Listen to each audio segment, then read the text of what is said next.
When Alex Williams found his father's Marine uniform torn to shreds on his front lawn, he couldn't believe such a blatant act of disrespect.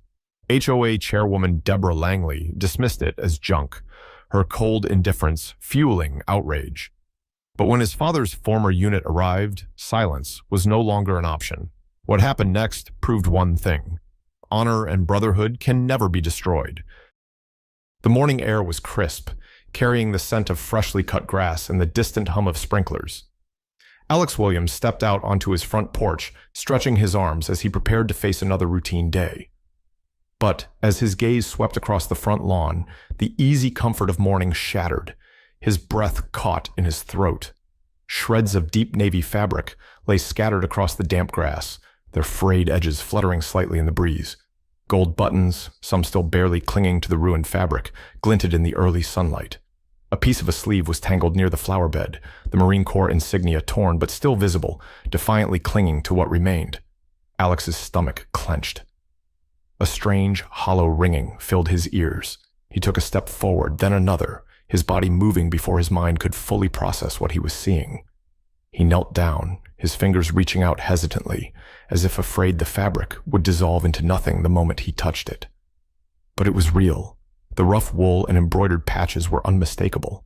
His father's dress uniform. His hands shook as he picked up a fragment of the jacket, his thumb brushing over the remnants of his father's rank insignia. The last time he'd held this uniform had been after the funeral. Folding it carefully, storing it away, preserving it in honor of the man who had given so much to his country. And now it lay before him, shredded, desecrated, like garbage thrown to the wind. A gust of air carried a loose thread away, making it dance before settling in the dirt. The sight made Alex's vision blur with a mix of rage and disbelief. This wasn't just fabric. This was history. This was respect. This was his father. A voice, sharp and indifferent, cut through the silence like a blade. That uniform was a violation of HOA guidelines. Alex's head snapped up. His pulse roared in his ears as he turned toward the source of the voice. Standing on the pristine porch next door was Deborah Langley, the chairwoman of the Homeowners Association. Dressed in a perfectly pressed beige suit, her arms were crossed in a posture of condescending authority. Her manicured nails tapped rhythmically against her elbow, and her lips curved in a faint, almost satisfied smirk. Alex's breath came in short bursts, his chest rising and falling rapidly. He struggled to find words, but the sheer audacity of her statement rendered him momentarily speechless. Finally, his voice broke through, low and laced with fury. "Excuse me?" Langley sighed, tilting her head slightly, as if explaining something to an unruly child. "You were warned," she said matter-of-factly. "Personal items are not allowed to be stored or displayed in front yards. It's against HOA regulations." Alex's fists clenched so tightly that his nails dug into his palms. "This wasn't a personal item," he growled. "This was my father's uniform. He served this country for 22 years. Langley raised an eyebrow, unimpressed. "And we respect that." Her voice was detached, clinical. "But the rules are clear. We cannot allow exceptions, no matter how sentimental the item may be." She gestured toward the torn remains at his feet with a careless flick of her wrist. "You can't expect special treatment, Alex." Something inside him cracked. He took a step forward, his entire body thrumming with barely contained fury. "This wasn't trash," he spat. "This wasn't some old pair of sneakers left in the yard. This was history. This was my father's legacy." His voice rose, shaking with emotion.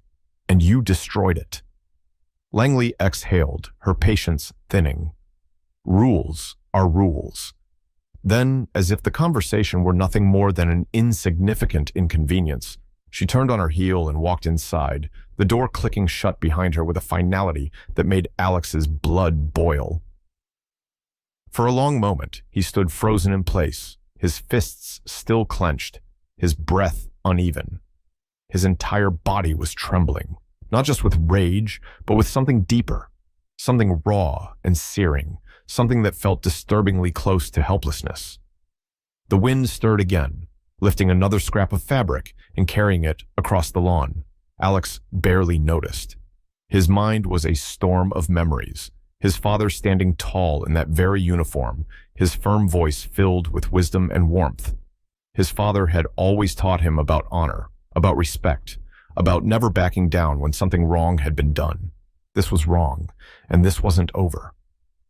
The night air was cool, carrying the distant hum of crickets and the occasional rustle of leaves. A dim porch light flickered above Alex as he sat on the wooden steps, shoulders hunched, hands gripping the shredded remains of his father's uniform. The weight of it in his lap felt heavier than it should have, heavier with the memories it carried, heavier with the loss. He ran his fingers over the torn fabric, tracing the golden buttons that were still attached. His thumb brushed over a jagged rip where the Marine Corps emblem had once been perfectly stitched. It was strange. Something so carefully preserved, so sacred, could be destroyed in mere moments. Alex swallowed hard, his throat tight. His father had worn this uniform with pride. He had stood in it during ceremonies, folded his hands behind his back in silent respect at the funerals of fallen brothers. This uniform had been part of who he was, part of the man who had raised Alex with discipline, honor, and an unshakable sense of duty. And now it was garbage. His grip tightened until his knuckles turned white. This uniform wasn't just cloth, he muttered to himself, barely above a whisper. It was a symbol of his life. A gust of wind sent a few loose threads fluttering into the night. The sight made his chest ache, as if something inside him had frayed just as easily. He sucked in a slow breath, willing himself to keep it together. His father had never been one for self-pity. He had always taught Alex to stand tall, to keep his head high, even when life tried to knock him down. But this was wrong. A sharp exhale left his lips. He couldn't just sit here. He couldn't just let this go. Without hesitating, he pulled out his phone, his fingers instinctively scrolling through his contacts until they landed on a name he hadn't dialed in years. His thumb hovered over the call button for only a second before pressing down. The line rang once, twice. On the third ring, a voice answered, deep, steady, and familiar. Alex? Alex exhaled, the tension in his chest momentarily giving way to something else. Relief, maybe, or the kind of reassurance that came from knowing there was someone on the other end who understood. Jack, he said, voice tight. He had to swallow before continuing. They destroyed my dad's uniform, the HOA. They shredded it. Silence. A long, steady breath came from the other end of the line. Alex pictured Jack, probably sitting at his kitchen table, rubbing a hand over his jaw, letting the weight of those words settle before speaking. When he finally did, his voice was calm, firm. We'll take care of this. And just like that, something in Alex shifted. For the first time that night, he didn't feel alone. The days dragged on in tense silence. Jack hadn't called back, and Alex found himself gripping his phone more often than he cared to admit, staring at the screen, waiting for a response that never came. Maybe Jack had forgotten. Maybe he had more important things to deal with. Maybe, after all these years, their bond wasn't as strong as Alex had believed. But every time he stepped outside, every time he walked past that damn patch of grass where his father's uniform had been ripped apart, the anger in his chest reignited. It didn't fade. It didn't dull. It grew. By Saturday morning, that anger was a full-blown inferno. Then, a sound cut through the quiet. A deep, steady rumble. Low at first, like a distant storm, but growing louder by the second. Alex frowned and stepped off his porch, shielding his eyes from the morning sun. The noise wasn't coming from the sky. It was coming from the street. His breath hitched. Trucks, SUVs, big, heavy vehicles rolling in like a convoy. They came down the road in formation, slowing as they reached his house. The engines growled before falling into silence as doors swung open. And then they stepped out. Former Marines, not just any Marines, his father's old unit. The men moved with the quiet efficiency of soldiers who had spent years in service. They didn't slouch, they didn't fidget, they weren't there to cause trouble, but their presence commanded respect. Alex's throat tightened as he took them in, broad shoulders, strong stances, eyes sharp with the kind of steel that didn't fade with time. Some were older now, streaks of gray in their hair. Others looked like they could still walk into a battlefield and hold their own. But all of them carried the same unspoken bond, the same brotherhood his father had spoken of so many times, and leading them was Jack Carter, still broad-shouldered, still sharp as ever. His presence was as steady as Alex remembered. He moved with the confidence of a man who had never once backed down from a fight. Jack walked up to him, eyes scanning Alex's face, before dropping briefly to the shredded remains of the uniform still resting on the porch. His jaw tightened for the briefest moment before he looked back up. Without a word, he extended his hand. A strong, firm handshake. The kind that said more than words ever could. Alex grasped it, his own grip just as firm. Jack smirked. "You think we'd let this go?" Alex swallowed hard, his emotions caught somewhere between relief and disbelief. I wasn't sure." Jack's smirk widened, his grip tightening for just a second before he let go. "We don't leave our own behind." The words hit Alex like a punch to the chest, not in pain but in sheer weight. They weren't just here for him, they were here for his father. And suddenly, for the first time in days, he wasn't angry. He was ready. The Homeowners Association meeting was scheduled for that afternoon, a routine gathering meant to discuss landscaping regulations, fence heights, and the proper placement of garbage bins. The board members had no idea that today's meeting would be anything but routine.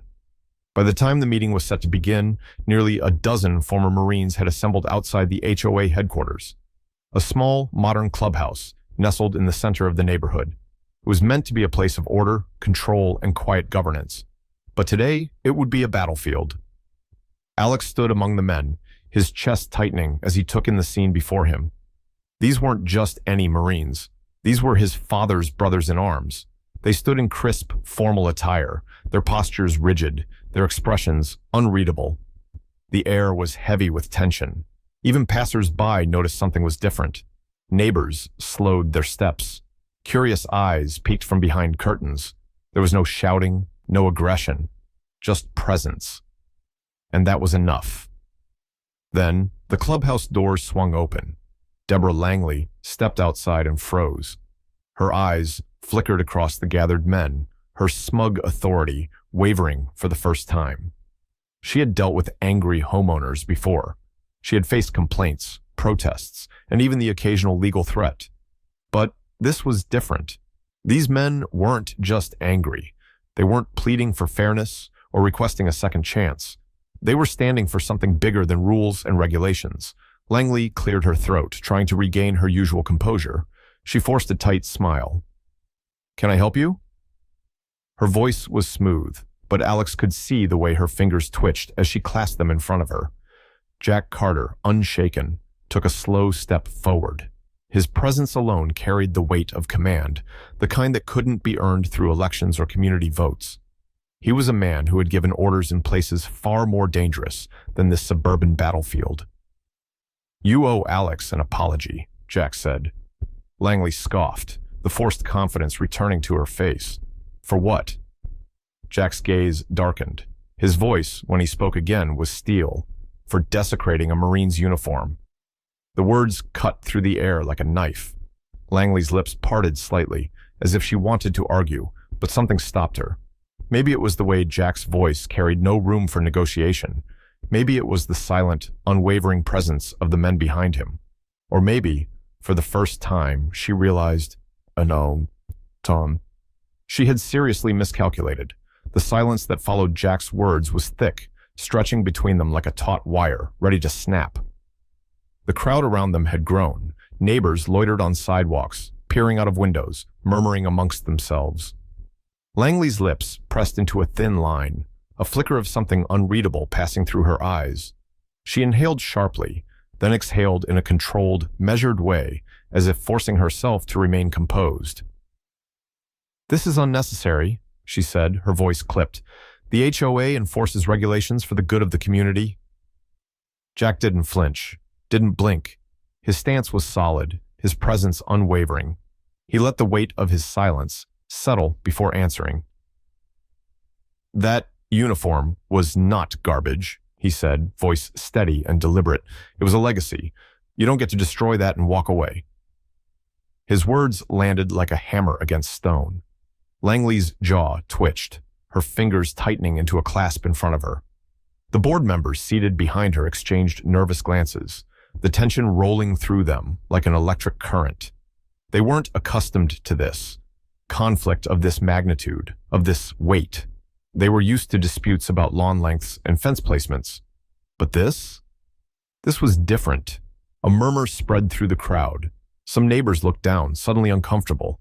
Others crossed their arms, wary but curious, their eyes bouncing between Langley and the former Marines. Alex watched Langley's posture stiffen slightly, a sign of forced confidence. She was trying to keep control, to maintain her authority. "I was following protocol," she said finally, her tone sharp, decisive. She clung to those words as if they were a shield. A shift in the air, a step forward. Mike Callahan, a veteran, older than the rest, with a hard face lined by years of service. His eyes were shadowed beneath a Marine Corps ball cap, his hands calloused, arms still strong despite his age. When he spoke, his voice was calm, but there was no mistaking the edge beneath it. "And we're following ours," he said. Langley's head tilted slightly, an eyebrow raised. "Excuse me?" Mike took another step, his boots scraping against the pavement.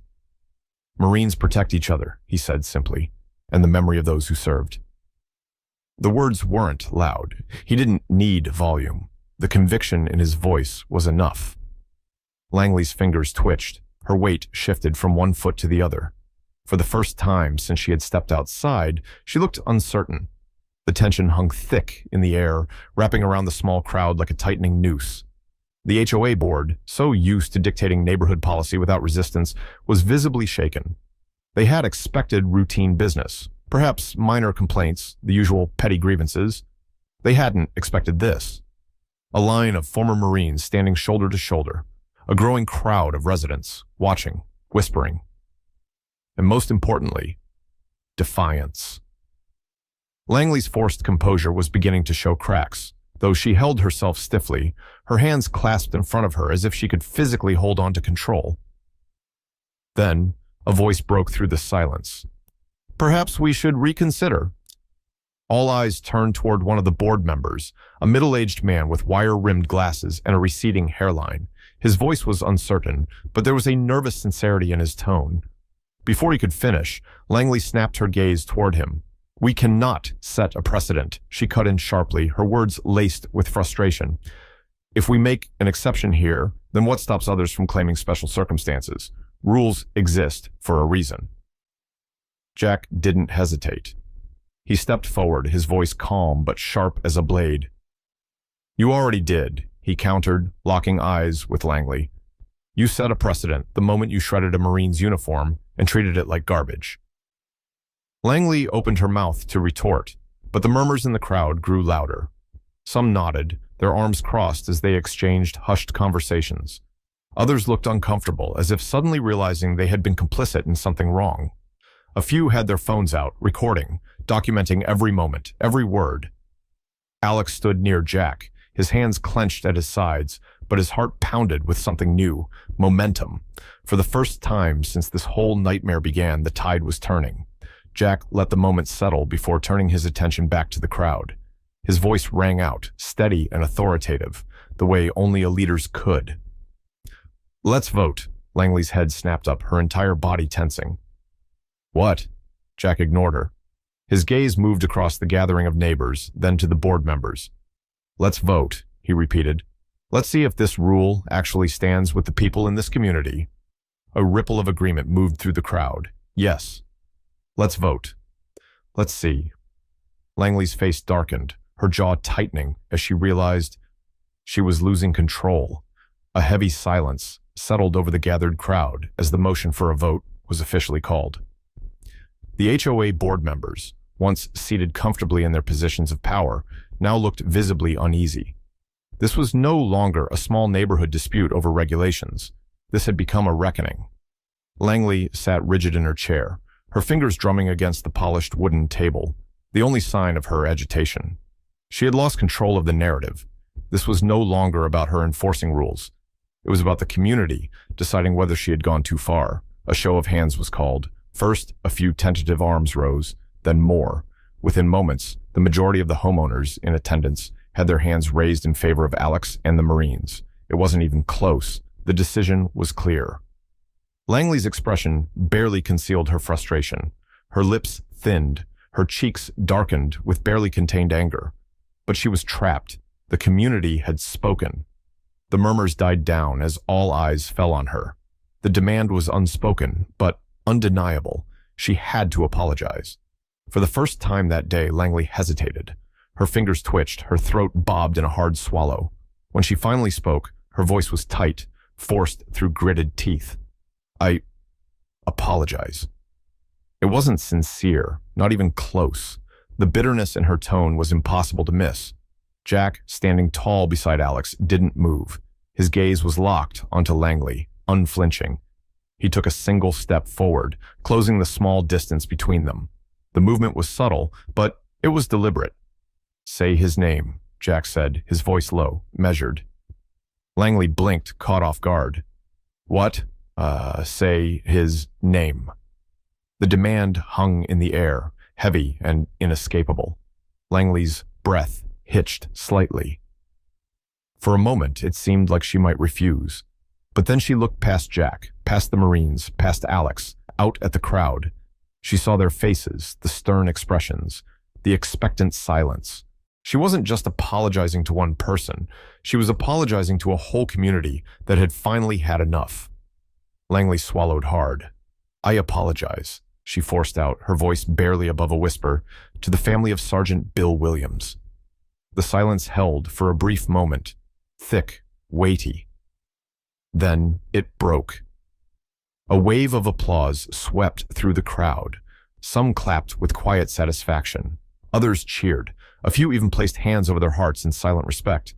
Alex exhaled slowly, his chest tightening.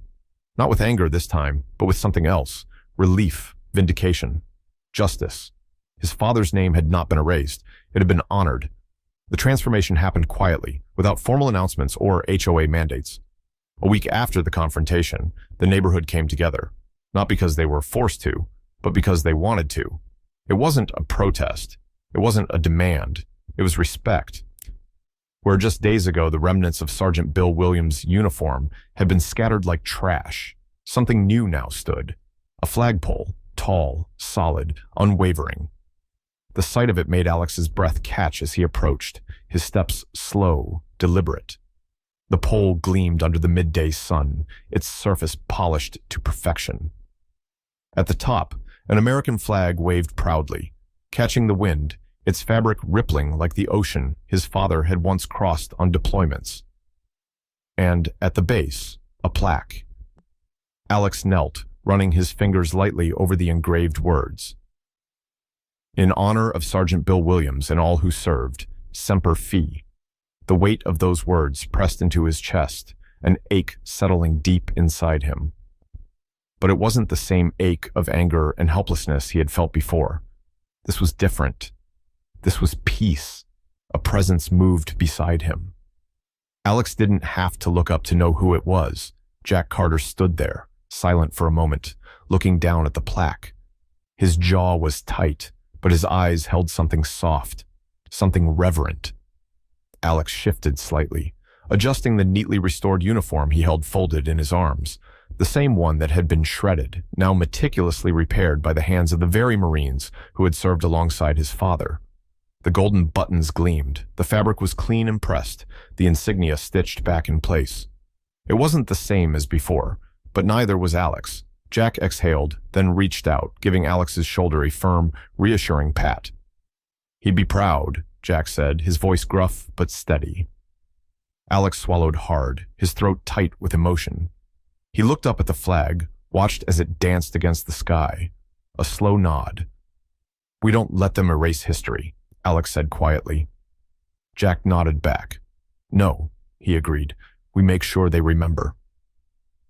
And as the flag continued to wave, standing tall against the backdrop of the place his father had called home, Alex knew they always would.